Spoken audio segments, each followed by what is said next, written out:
புலம்பெயர் தமிழர்களை தாயகத்தில் உள்ள தமிழர்கள் பல்வேறு வழிகளில் ஏமாற்றும் சம்பவங்கள் நாளுக்கு நாள் அதிகரித்து வருகின்றன. ஒரு தரப்பினர் பணம் என்ற அடிப்படையில் ஏமாற்றுவதுடன் மற்றொரு தரப்பினர் திருமணம் என்ற பெயரில் பலரை ஏமாற்றி வருகின்றனர். இதில் ஆண் பெண் என இரு பாலாரும் அடங்கும்.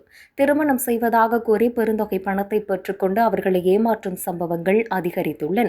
இந்த நிலையில் புலம்பெயர் இளைஞர் ஒருவரை திருமணம் முடித்த சில நாட்களில் திருமண பெண் வேறு ஒரு ஆணுடன் ஓடிய சம்பவம் யாழில் பதிவாகியுள்ளது. பிரான்சில் இருந்து சென்ற மணமகனுக்கும் யாழ் நீர்வேலி பகுதியில் வசிக்கும் மருதனார் மடம் புடவை கடையில் வேலை செய்யும் யுவதி ஒருவருக்கும் திருமணம் கடந்த வாரம் இடம்பெற்றது.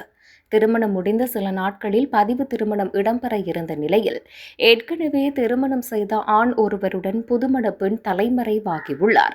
சம்பவம் தொடர்பில் கோப்பாய் போலீஸ் நிலையத்தில் மணமகன் வீட்டார் முறைப்பாடு பதிவு செய்தனர்.